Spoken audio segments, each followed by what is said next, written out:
Good morning বন্ধুরা, তোমরা সবাই কেমন আছো? আশা করি তোমরা সবাই ভালো আছো। প্রতিদিনের মতন আজকেও সেই লেবু বেচতে এসেছি। আজকে 2-3 দিন ধরে একদম বেচা কিনা নেই। কালকের লেবু আজকেও বেচতে এসেছি, এখনো পর্যন্ত বউনি হয়। 2 দিন ধরে বসে আছি, পুরো সেই 4টের সময় বেরিয়েছি। এক জায়গায় বসেছি, ওই জায়গায় শুধু 25 টাকা বিক্রি করেছি। আবার রানাঘাটে এসেছি, রানাঘাটে এসেছি তাও 1 ঘন্টার উপরে হয়ে গেছে। এখনো পর্যন্ত রানাঘাটে এসে বউনি করতে পারি। যে লেবু কেনাকাটা লেবু, জানি না কি করবো এই লেবু। ওই পাশে আছে।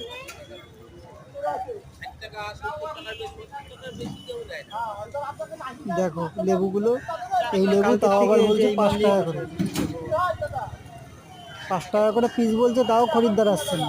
কালকে থেকে আর মাল নিয়ে আসবো না, দেখি কি করবো। মাল এনে তোমরাই বলো, যদি না বিক্রি করতে পারি অনেক টাকা লস খেয়ে গেছে।